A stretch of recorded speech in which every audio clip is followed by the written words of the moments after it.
A'udzubillahi minasyaitonirrajim. Bismillahirrahmanirrahim. Assalamualaikum warahmatullahi wabarakatuh. Para penonton yang dirahmati Allah. Apa khabar anda semua? Harap semua dalam keadaan sihat. Sekali lagi dalam pukul 5 ni agak-agak semua dah layu. Jadi itu peranan kita adalah untuk tambahkan lagi ataupun menaikkan kembali semangat anda agar kita dapat terus bertahan sampai waktu buka puasa nanti insya-Allah. Jadi bersama saya adalah ustaz yang tak asing lagi bagi jemaah Masjid Al-Mutakin. Kawan lama kita Ustaz Muhammad Syahid Sazali Al-Hafiz. Apa khabar Ustaz? Alhamdulillah. Selamat datang. Selamat datang kembali. Rindu tak Masjid Al-Mutakin? Rindu sebab tu datang lah. Rindu sebab tu datang. Okay, kita nampak Ustaz Syahid sangat-sangat rindu Masjid Al-Mutakin. Nampak ikhlas betul. Jadi insya-Allah kita akan teruskan. Topik hari ini kita nak bincangkan sebab bersama kita adalah seorang Al-Hafiz. Jadi agak-agak kita boleh teka lah. Topik apa yang kita nak berbualkan hari ini agak-agaknya apa? Betul. Memanglah. Kita nak cakap pasal Al-Quran. Jadi Al-Quran itu Allah SWT firmankan dalam Al-Quran. Allah sebutkan, A'udzubillahi minasyaitonirrajim. Ya ayyuhan nasu qad ja'akum burhanun min rabbikum wa anzalna ilaikum nuran mubina. Maksudnya, wahai manusia, telah datang kepadamu petunjuk daripada Tuhanmu dan kami telah menurunkan kepadamu cahaya yang jelas. Jadi apakah yang dimaksud dengan cahaya itu? Al-Quran. Kalau Al-Quran itu cahaya, apa yang selalu kita gunakan cahayanya untuk Ustaz? Untuk menerangi lah kan. Biasanya lazimnya. Untuk menerangi kehidupan kita lah. Kalau kata dalam erti kata soalan yang diberikan ni lah. Itu soalan dia Ustaz Itu soalan dia. Dengan cahaya ni selalu apa kita buat? Baik, bismillahirrahmanirrahim. Tak tahu dah mula. Alhamdulillah wassalatu wassalamu ala Rasulillah wa ala alihi wa sahbihi wa man walah. Rabbi shrah li sadri wa yassir li amri wa hlul 'uqdatam min lisani yafqahu qawli. Qala Allah Ta'ala fil Qur'anil Aziz ba'da a'udzu billahi minasyaitonir rajim. Ya ayyuhalladzina amanu kutiba 'alaikumus shiyam kama kutiba 'alal ladzina min qablikum la'allakum tattaqun. Para penonton yang sedang bersama pada petang ini, Assalamualaikum warahmatullahi ta'ala wabarakatuh. Pertama sekali saya ucapkan ribuan terima kasih kepada Ustaz Hanifatul Nu'man selaku pangkatnya apa sekarang? Chairman Masjid Mutakin bukan ni?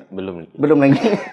Selaku pegawai dakwah, ketua dakwah eksekutif dakwah eksekutif di Masjid Mutakin. Terima kasih kerana sudi untuk memberi ruang untuk kita berkongsi. Sebenarnya bukan untuk mengajar, untuk kita berkongsi dengan pengalaman yang ada dan sebagainya. Kalau ada tersilap ataupun terkurang, mohon diampunkan. Daripada persoalan yang diberikan berkenaan dengan cahaya Al-Quran. Sebenarnya kalau kita katakan berkenaan dengan Al-Quran ni, orang lebih suka dengan cerita ataupun kelebihan. Manusia lazimnya dia akan suka dengan benda yang ada kelebihan. Contoh macam kita kerja, bertugas dan sebagainya. Kita buat sesuatu tugasan disebabkan ada kelebihan, ada gaji dan sebagainya. Jadi untuk Al-Quran ni sebenarnya kita, seperti yang dikatakan tadi, dia adalah nur ataupun cahaya. Tetapi apabila kita tidak mengenali akan cahaya tersebut, maka kita tidak akan mengejar akan kelebihan tersebut. Faham tak? Jadi macam itulah kan. Nak kena tanya dulu. Aku tak faham lagi petang-petang bulan puasa dah nak buka ni. Kadang-kadang nampak muka saya pun dah macam hamburger. Dia bulan puasa kan. Ustaz Hanifatul Nu'man pun dah tu. Bateri dah tak ada dah. Jadi untuk kita kenal dengan Al-Quran, pertama sekali daripada kita nak mengenali cahaya tersebut. Mengenali cahaya tersebut iaitu Al-Quran Al-Karim, ada pelbagai cara daripada kita boleh mengkaji daripada segi pembacaan ataupun tontonan video atau di YouTube kan Ustaz Sekarang mudah untuk orang dapatkan informasi daripada guru-guru dan sebagainya berkenaan dengan kelebihan Al-Quran. Apa yang kita dapat apabila kita belajar Al-Quran ataupun kita mengenali cahaya Al-Quran tersebut. Al-Quran ini dikatakan ramai orang cakap dia jadikan apa Ustaz sebagai manual kehidupan. Kan kalau kita hidup dalam dunia ni, Al-Quran lah jadi panduan kehidupan kita disebabkan apa yang tertulis dalam Al-Quran itulah perjalanan kita untuk kita landaskan dengan Al-Quran dan juga hadis Nabi SAW. Jadi berkenaan dengan kita nak mengenal tu macam saya katakan tadi, kita nak kena kenal dengan kita kena banyak mengkaji lah. Mengkaji apa kelebihan Al-Quran. Contohnya kalau orang kata Al-Quran ni sebagai syafaat, sebagai pembantu kita di hari akhirat, ataupun orang katakan sebagai dia sebagai menaikkan martabat kita, ataupun ada mempunyai kelebihan-kelebihan tertentu. Contoh baca satu perkataan kan, selalu kita biasa dengar orang kata baca satu perkataan ada 10 kebaikan ataupun 10 ganjaran. Jadi bila kita baca dengan berkenaan dengan perkara-perkara macam itulah yang boleh menaikkan semangat kita, baru kita kenal akan Al-Quran, barulah kita tahu macam mana kita nak pelajari ilmu Al-Quran tersebut untuk kita mencapai kefahaman, dan bila kita dapat kefahaman tersebut, barulah kita akan kenali apakah itu cahaya Al-Quran. Okey, soalan dia sebenarnya saya tanya, dengan cahaya ni apa yang kita buat? Oi, jauh dah melencong tadi. Itu baru mukadimah daripada Ustaz Syahid. Sekarang dia nak jawab soalan dia. Betul soalan dia tadi.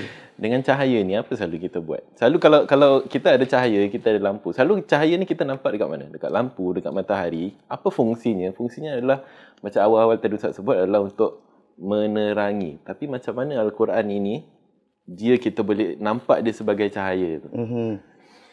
Macam saya katakan tadi lah, Al-Quran ini sebenarnya dia adalah panduan kehidupan kita. Bila kita ada satu benda yang untuk kita landaskan dalam kehidupan kita, barulah ianya akan menjadi satu petunjuk. Maknanya satu perjalanan kita, ada guideline dan sebagainya. Itu yang dikatakan selama ini, apakah itu cahaya kan? Cahaya Al-Quran ini sebenarnya dia membantu kita sekarang dan juga pada masa depan kita. Macam tu.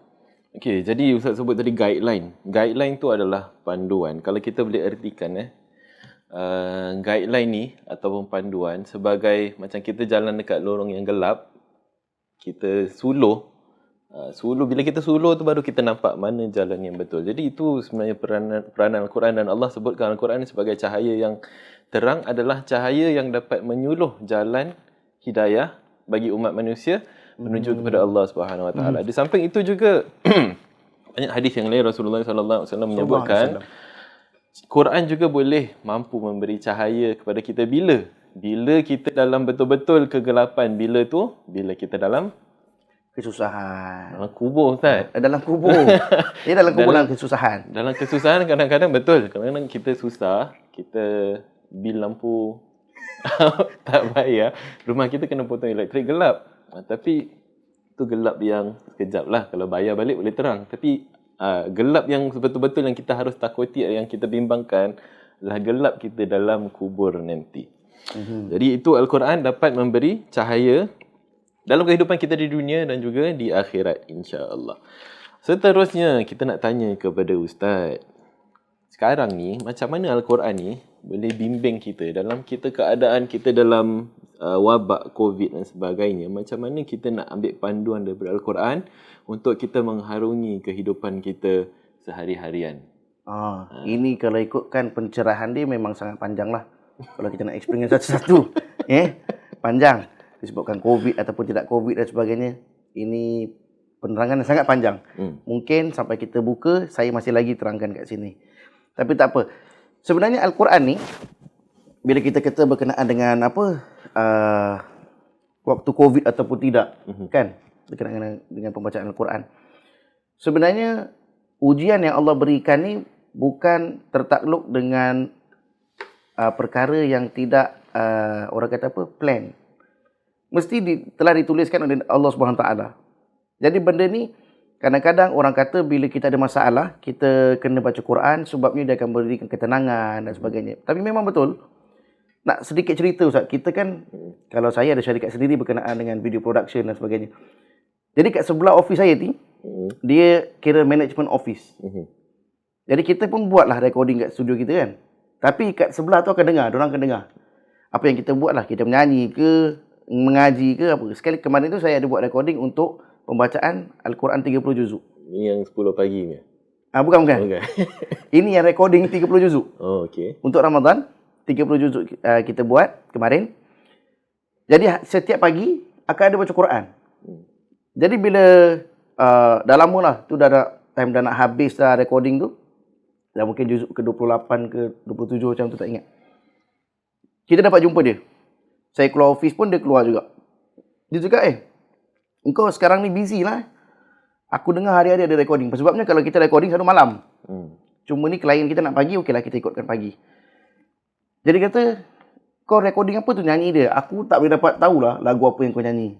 Bukan lagu Melayu. Cakap bukan. Ni lagu Arab. Kita pun melayan lah kan? Lagu Arab. Kita pun melayan. Kalau kita cakap Quran, dia bukan faham sangat. Kita cakap lah, ni lagu orang Arab. Oh, dia kata lagu orang Arab. Tapi dia kata, bila kita mainkan ataupun kita bacakan Al-Quran tu, dekat office tu dia cakap, kita tak akan buka benda-benda lain, dia kata. Kita tak buka YouTube pun, tak buka apa. Kita nak dengar benda tu, tapi kita tak faham apa. Dia tenang. Ini bukan daripada saya, ini daripada Cina tu. Ini bukan cerita rekaan, ini memang betul-betul. Jadi maknanya, Al-Quran ni sebenarnya dia boleh berikan ketenangan kepada kita.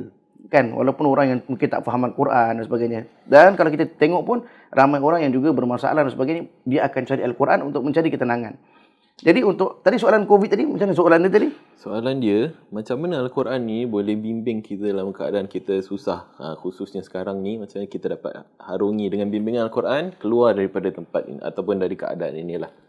Maknanya kita nak kena banyakkan berserah. Contoh dalam Al-Quran Al-Karim, ada peringatan-peringatan daripada Allah Subhanahu Wa Taala berkenaan dengan kita bertawakal kepada Allah Subhanahu Wa Taala. Dalam masa yang sama kita bertawakal, kita juga nak kena tahu keadaan kita. Bukanlah kita bertawakal semata-mata untuk tidak berusaha dan sebagainya, menyerah dan sebagainya. Dalam keadaan kita menyerah ataupun berserah kepada Allah Subhanahu Wa Taala, kita nak kena kaitkan rapat dengan usaha kita. Usaha dulu dan kita sertakan dengan tawakal kita kepada Allah Subhanahu Wa Taala. Jadi Al-Quran ni dia kan saya katakan tadi, dia sebagai guideline untuk kita tengok kehidupan kita macam mana. Kita nak letakkan diri kita di sebelah mana. Kita nak letakkan, mungkin kita nak letakkan sebagai satu ujian ataupun yang mengampunkan dosa kita mungkin. Dan mungkin ini satu balasan daripada Allah Subhanahu Wa Taala mungkin dengan kemaksiatan yang berlaku di atas muka bumi ini, wallahu alam. Jadi dia sebagai peringatan untuk kita bertaubat kepada Allah Subhanahu Wa Taala. Jadi kalau boleh, manusia ni sebenarnya dia akan selalunya, kebanyakan, bukan semua lagi-lagi yang tengah menonton ni kan. Kebanyakan manusia, dia akan mencari ketenangan. Dia nak mencari ketenangan apabila dia dilanda kesusahan. Selalu macam tu. Tapi bila, macam orang kata kan, nanti kau bila kaya kau lupalah aku. Kan? Ataupun bila dah kaya nanti kau lupalah Allah SWT. Memang banyak yang kita nampak memang macam tu. Banyak macam tu. Tapi tak dinafikan, ada juga yang kaya tapi jaga amal ibadah. Macam kita tengok ada yang bos sebahagian orang Melayu tu bawa Ferrari dan sebagainya, solat subuh tak lepas, bawa Ferrari, datang ke masjid dan sebagainya. Alhamdulillah. Jadi kita mencari Al-Quran bukan setakat waktu kita diuji oleh Allah Subhanahu Wa Taala. Kita mencari Al-Quran sewaktu bila-bila masa. Kita baca Al-Quran disebabkan kelebihan yang kita tahu. Ada ganjarannya, ada yang kita, martabat kita ditinggikan oleh Allah Subhanahu Wa Taala, yang mana Al-Quran ini juga adalah sebagai penolong kita di hari akhirat dan sebagainya. Ada banyak lagi kelebihan-kelebihan Al-Quran. Kan? Wallahu a'lam. Dahsyat tu Ustaz. Sebab yang saya tertarik tadi Ustaz sebut, dalam Al-Quran ni, dia ada banyak pesanan untuk kita sebenarnya berserah diri kepada Allah. Dalam mana-mana keadaan kita pun, sebenarnya yang harus kita yakin adalah baik dan buruk itu datang daripada Allah Subhanahu Wa Taala. Betul tak? Jadi bila kita tahu sesuatu daripada Allah, kita yakin bahawa Allah dah tuliskan ini untuk kita dan Allah akan pasti membantu kita keluar dari keadaan ini. Dan itu pesanan-pesanan yang kita boleh dapati dalam Al-Quran. Sebagai contoh, bila Allah sebutkan firman-Nya dalam surah Al-Baqarah, Allah tanya, adakah kamu mengira kamu akan masuk syurga tapi sedangkan kamu belum lagi diuji? Ataupun dalam surah Al-Ankabut Allah sebutkan, Allah sebut apa? Dalam surah Al-Ankabut, hasiban nasu ayyutraku ayyaqulu amanna wa hum la yuftanun. Adakah manusia itu mengira bahawa mereka akan dibiarkan untuk berkata aku beriman begitu sahaja tanpa mereka diuji? Jadi mana-mana ujian pun kalau kita dapat adalah daripada Allah, dan itu peringatan macam mana kita nak tabah, macam mana kita nak harungi ujian ini. Macam mana kita nak tahu pesanan ini semua adalah dengan kita membaca Al-Quran, dan Allah dah hantarkan kepada kita Al-Quran itu adalah untuk guideline sepanjang zaman. Bukan sahaja untuk orang Arab, bukan sahaja untuk orang Quraisy zaman Nabi SAW, tapi untuk kita. Maksudnya dia punya peringatan dan dia punya lesson yang kita boleh dapat dari Al-Quran adalah evergreen. Dan sepanjang masa lah. Orang kata malar segar. Jadi itu mungkin kalau saya boleh tambah daripada apa yang Ustaz kongsikan adalah beberapa tips lah. Ataupun macam mana dengan bila kita berada dalam keadaan kesusahan, Al-Quran ini dapat membantu dengan kita mendapatkan peringatan-peringatan agar kita terus cekal dan kita terus berserah dan mengharapkan keredaan Allah Subhanahu Wa Taala. Okey Ustaz. Kita dah banyak bincang ni. Kita akan berehat seketika lah. Kita nak minum air.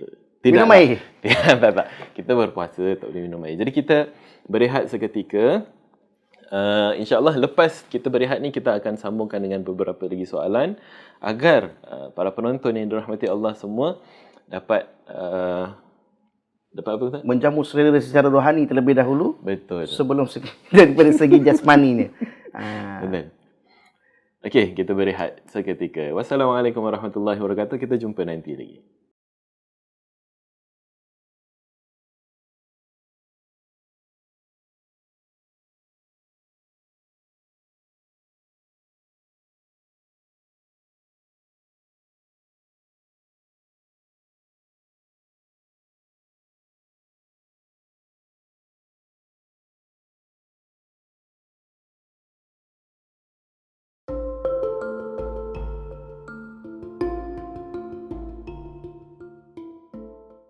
Okey, selamat kembali. Saya ucapkan kepada anda yang masih bersama kami dan juga anda yang baru join. Anda tak terlepas banyak insya-Allah. Dan kita masih lagi membincangkan perkara-perkara yang berkaitan dengan Al-Quran dan macam mana kita boleh meraih manfaat daripada Al-Quran. Bersama saya lagi Ustaz Syahid sekali lagi. Masih lagi orang sama. Masih lagi Masih lagi orang yang sama. Okey, kita nak teruskan dengan soalan ini. Ustaz, macam mana okey, kita tengok dalam keadaan kita, realiti kita hari ini, tak semua orang pandai baca Al-Quran. Sedangkan kita sebut Al-Quran tu adalah untuk semua. Macam mana kalau orang yang tak pandai baca Al-Quran, masih bertatih ataupun tak kenal langsung huruf-huruf Al-Quran, macam mana dia boleh dekati Al-Quran dan ambil panduan daripada Al-Quran? Silakan Ustaz. Bismillahirrahmanirrahim. Allahumma salli ala Muhammad. Macam saya katakan tadi pada awalnya, untuk kita nak melakukan sesuatu ataupun ingin mengambil sesuatu dan sebagainya, kita nak kena tahu kelebihan dia. Apakah rewards yang kita dapat kalau kita buat benda tu, ataupun benda yang kita buat tu, something lah kan yang kita buat. Jadi bila katakan berkenaan dengan nak baca Quran dan sebagainya, kita nak kena cari kelebihan dulu. Yang simple tadi yang saya kongsikan berkenaan dengan dalam hadis Nabi SAW mengatakan bahawa satu huruf Al-Quran ia akan memberikan sebanyak 10 ganjaran.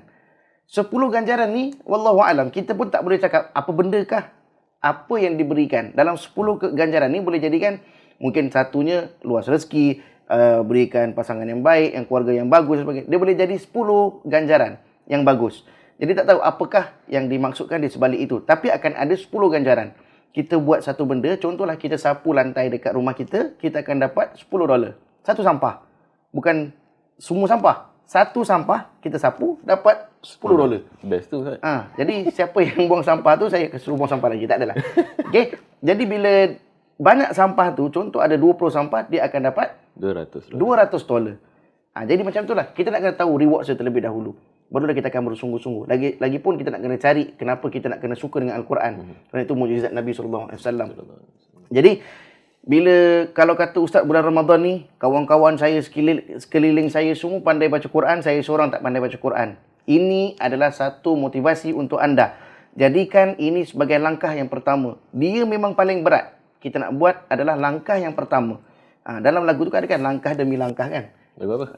Ada nyanyi nak kata bulan puasa tekak pun kering. Tapi tak apalah.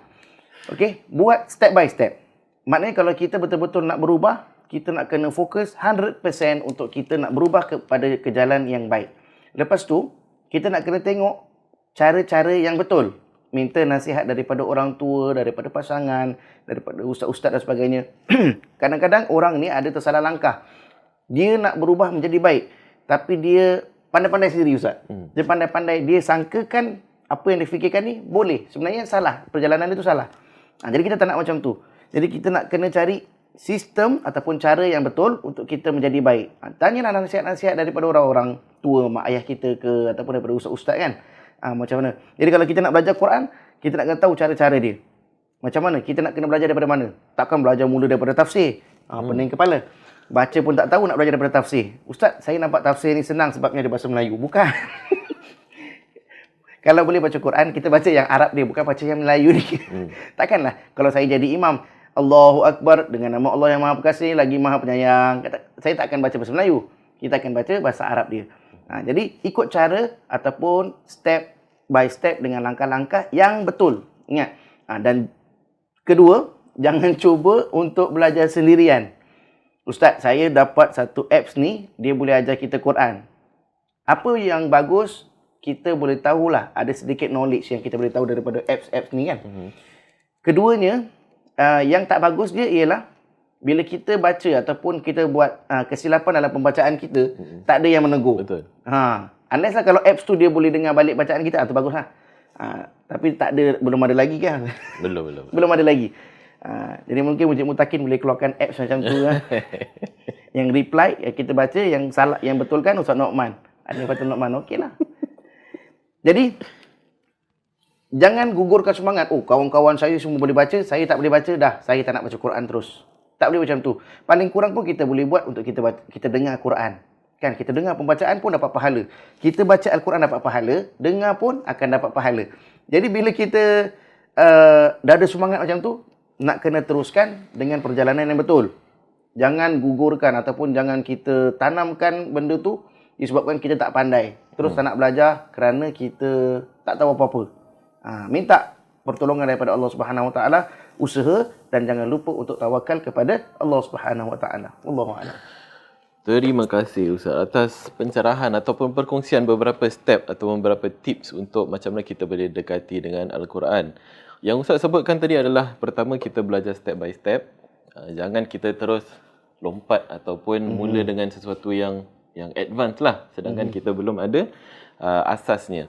Jadi untuk mengadakan asas ataupun menanamkan asas ini, Masjid Al-Mutakin ada sediakan kursus ataupun kelas-kelas Al-Quran untuk orang dewasa secara percuma, Ustaz. Secara percuma Secara percuma. Mana nak dapat lagi sekarang? Dah jumpa dah petunjuk untuk anda yang nak tengok nak belajar tadi, dah ada dah. Betul. Tak kira apa level anda advance ke, anda di pertengahan atau anda belum ada apa-apa background tentang Al-Quran, anda boleh masuk ke kelas-kelas ini. InsyaAllah diajar secara percuma dan diadakan pada waktu malam agar dapat beri peluang untuk orang yang bekerja dan sebagainya. Dia orang kata ni Ustaz, kalau kita nak sesuatu tu, kita nak kena korbankan sesuatu. Jadi kalau macam ni, tadi Ustaz kata kelas malam. Kelas malam maknanya kita kadang alasan dia, syaitan akan tetap ganggu kita dengan kata, kau dah penat dah kerja, tak payah. Kau penat jaga anak siang hari, penat dan kau cari nafkah pada siang hari, malam rest lah, tak payahlah pergi belajar. Quran ni dengar banyak kali pun nanti dah hafal dah kan. Dia setan ni dia akan hasut kita dengan bermacam-macam cara. Jadi untuk kita mendapat sesuatu benda yang special, kita nak kena korbankan sesuatu. Macam waktu-waktu bercinta dululah. Untuk mendapatkan hati pasangan, kita nak kena korbankan masa, nak kena korbankan telinga kita untuk dengar celoteh dia. Bukan kata korbankan lah, maknanya kita siapkan telinga untuk mendengar. Macam tu. Suka Ustaz Nockman. Okey. Teruskan Ustaz. Soalan seterusnya. Okey, dan sebenarnya sedikit lagi saya nak tambah tentang program Al-Quran ini. Dia cover semua tips yang Ustaz kongsikan step by step. Jangan belajar sendiri. Maksudnya kita belajar berguru dan guru akan membimbing kita dan juga guru akan mendengarkan bacaan kita agar dapat menegur kita mana yang kita silap. Selain itu, khusus dalam bulan Ramadan, kita juga akan adakan program tadarus bagi muslimin dan muslimah di masjid. Sekarang kita nak dapat acara fizikal ni bukan mudah. Jadi dekat masjid ni anda boleh datang untuk program tadarus. Setiap hari akan ada.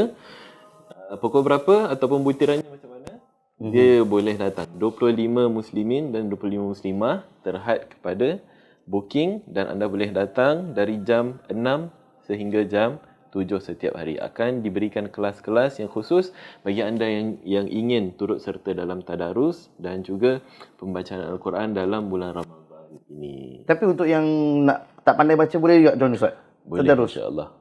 Yang tak pandai baca pun boleh duduklah dengarlah maknanya. Boleh duduk dengar, betul. Kerana Al-Quran ni macam kita sebut, dia adalah satu rahmat yang Allah berikan kepada orang Islam ataupun kepada kita lah umat Nabi Muhammad sallallahu alaihi wasallam. Mendengarnya dapat pahala, melihatnya sahaja mendapat pahala, apatah lagi dengan membaca dan mengamalkannya. Dan pahalanya ataupun kelebihannya bukan sahaja untuk orang beriman, hatta orang tak beriman pun dan orang munafik pun. Kalau Rasulullah SAW gambarkan, kalau orang munafik baca Al-Quran, dia adalah seperti apa? Seperti Hanzalah. Sebuah buah yang pahit tetapi dia berbau harum. Walaupun orang tu munafik, walaupun imannya tak jujur, tetapi apabila dia dilihat membaca Al-Quran atau apabila dia membaca Al-Quran, dia tetap mendapatkan kelebihan. Cuma yang Allah SWT sebutkan adalah untuk kita mendapat cahaya daripada Al-Quran, adalah syaratnya dengan firman Allah di sini adalah Qul huwa lilladzina amanu hudan wa shifaa walladzina la yu'minuna fi adhanihim waqrun wa hum 'alaihim 'ama. Al-Quran ini Allah turunkan sebagai panduan dan sebagai penawar. Dia penawar bagi penyakit-penyakit kita, penyakit fizikal dan penyakit rohani kita. Apa jua penyakit, insya-Allah dengan Al-Quran boleh kita mendapat penawarnya, dan juga dia adalah petunjuk. Tetapi untuk siapa? Untuk qul huwalil ladzina amanu, untuk orang yang beriman.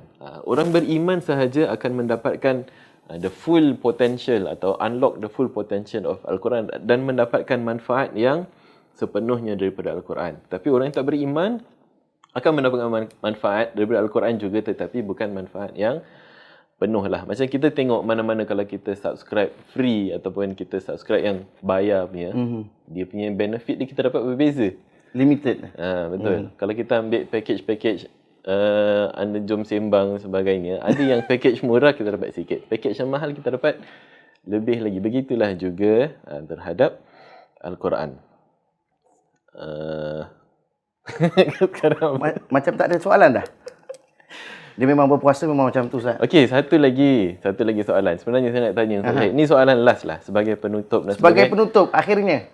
sebagai penutup dan sebagai motivasi untuk kita semua agar kita dapat bawa pulang. Okey Ustaz, saya nak dengar satu cerita macam mana satu cerita yang boleh memberi inspirasi kepada orang yang ingin mempelajari Al-Quran.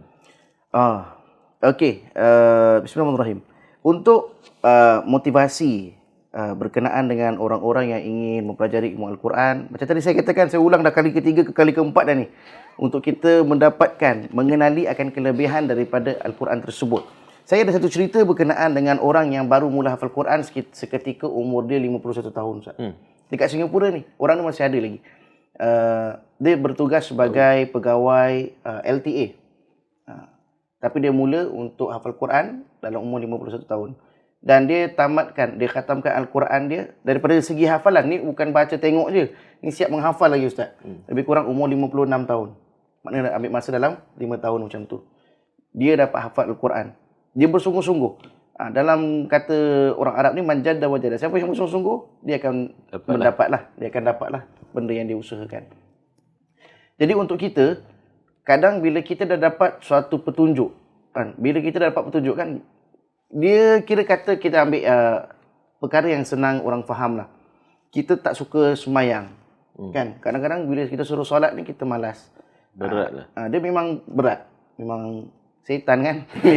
Dia macam-macam cara dia akan rosakkan kita.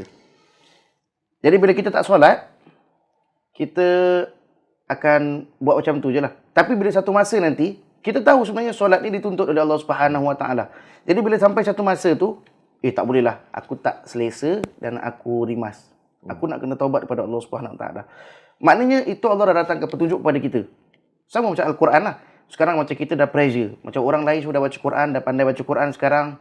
Dalam hati kita terdetik, aku betul-betul nak berubah dan nak pelajari ilmu Al-Quran. Once dah dapat petunjuk macam tu, kalau boleh kita kata lockkan dia. Kita letakkan dia betul-betul. Kita nak kena fikir secara waras. Kita nak kena usaha bersungguh-sungguh untuk mendapatkan sesuatu benda tu. Maknanya kita nak belajar Quran, nak kena betul-betul try lah. Nak kena try hard, nak kena letak effort, nak kena sacrifice daripada segi masa, penat dan sebagainya. Macam tu. Macam contoh cerita tadi, orang yang hafal Quran sekitar umur 51 tahun. Yang mungkin ramai orang cakap tak mustahil, Ustaz. Dia boleh hafal. Tapi memang dia dah boleh buat dah. Memang boleh buat. Kalau kita kata daripada segi pelajar-pelajar, Ustaz Noman saya kata pelajar Syifa. Daripada, so kita kan dulu kerja kat sini kan, jadi kita tahu dah sikit-sikit kan. Pelajar-pelajar yang daripada kelas asas Iqra' naik kepada Quran dan sebagainya, banyak. Kan daripada asas Iqra' tu maknanya orang-orang yang tak tahu huruf, tak kenal huruf dan sebagainya. Umur yang agak tinggi lah, orang kata senior kan. Maknanya orang-orang yang dah boleh panggil pangkat pakcik, makcik. Tapi mereka berusaha, gigih berusaha, walaupun dah tua tak apa, saya nak belajar juga Al-Quran. Ini benda-benda yang memang saya katakan benda yang fakta, yang nyata, yang ada dalam pada masa ni sekarang ni.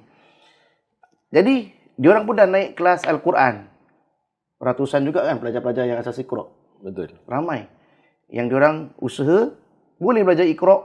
Memang malu tuan-tuan. Kan lagi kita datang kelas, kadang-kadang pengajar dia orang-orang muda. Kita ni umur dah tua. Tapi nak kena letak sifat ego kita apa? Kita tepikan lah. Kita kena ketepikan. Kita tak boleh nak ikutkan. Belajarlah dengan anak muda pun tak apa. Yang penting kita dapat ilmu dia. Dapat ilmu, kita dapat baca Quran, itu kita punya matlamat kita. Jadi motivasi kita sebagai seorang yang nak belajar Al-Quran, kita nak kena sentiasa dekat dengan Al-Quran. Kalau kita malas baca, kita dengar. Kalau dia ada semangat sikit lah, contoh macam tak penat sangat, kalau boleh bacalah. Tapi kalau dah penat sangat, Ustaz, dah penat sangat, saya tak boleh baca dah hari ni, dah tak ada tenaga lagi dah. Tak apa, kita dengar pun boleh. Kalau ada pasangan yang bagus, yang boleh baca Quran kan, suruh suami baca.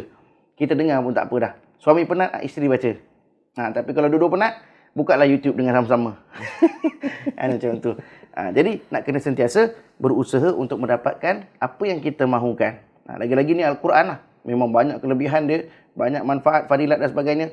Dan kita akan menjadi benda yang baik juga. Bila kita belajar ni, lepas tu kita dah pandai, kita akan mendapat satu lagi amalan yang mana yang disukai oleh Nabi sallallahu alaihi wasallam berkenaan dengan khairukum man ta'allama al-Quran wa 'allamah. Kan?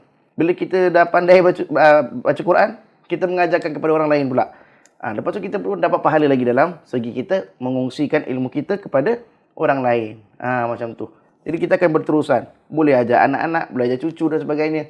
Boleh share. Dah tak payah buang-buang duit nak pergi belajar Quran kat luar. Pasal atuk nenek dia dah pandai dah.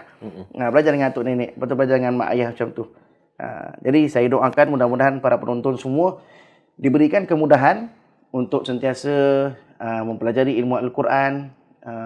Pasal Al-Quran ni sangat luas kan? Betul. Dan mudah-mudahan diberikan kesempatan, diberikan kesihatan untuk kita sentiasa berada dalam semangatnya untuk kita mempelajari ilmu Al-Quran, insya-Allah. Amin ya rabbal alamin. Wallahu a'lam. Terima kasih Ustaz Syahid atas cerita dan pesanan yang memberi motivasi kepada kita dan kepada anda yang ingin mempelajari Al-Quran. Jangan putus harapan walaupun prosesnya agak sukar, tetapi ia adalah sangat berbaloi. Dan Rasulullah SAW menyebutkan bagi orang yang merangkak-rangkak membaca Al-Quran, dua pahala. Pahala kerana dia membaca Al-Quran dan pahala kerana usaha dia. Dan itu setiap usaha yang kita lakukan ke arah mencari keredaan Allah, insya-Allah Allah pandang dan Allah kira, dan dia akan menjadi bekalan kita di sanalah. Apabila kita menghadap Allah Subhanahu Wa Taala, kita ada hujah yang kita boleh katakan dengan Allah, ya Allah, aku cuba walaupun ini susah, aku cuba. Dan aku tak putus asa dan aku harap engkau terima ini daripada aku dan engkau redai daripada aku. Meskipun aku mati tak pandai baca Al-Quran, tetapi aku berusaha, ya Allah. Aku harap engkau kira ini sebagai satu amalan yang berterusan daripada aku, insya-Allah. Dan gitu juga kita harapkan kepada setiap usaha kita, khususnya kita dalam keadaan berpuasa, apa sahaja yang kita lakukan, niatkan supaya kita lakukan kerana Allah. Kita masak untuk orang rumah kita kerana Allah, supaya dia dapat lakukan ibadah, dia dapat berpuasa, dan semua kita niatkan kerana Allah, insya-Allah berganda dan berbaloi akhirnya lah. Jadi saya ucapkan terima kasih kepada Ustaz Syahid kerana sudi terima undangan kita. Terima kasih kerana berikan peluang untuk kita berkongsi dan kembali ke Manzil Al-Muttaqin. Walaupun hanya untuk sehari, tetapi impaknya berkekalan, insya-Allah. Jadi saya ucapkan kepada semua selamat berbuka puasa nanti. Jangan buka puasa sekarang, tunggu nanti dah azan baru buka puasa, dan semoga Allah SWT terima amalan kita. Wabillahi taufiq wal hidayah. Wassalamualaikum warahmatullahi wabarakatuh. Selamat Hari Raya. Belum lagi Baru minggu pertama. Jumpa lagi.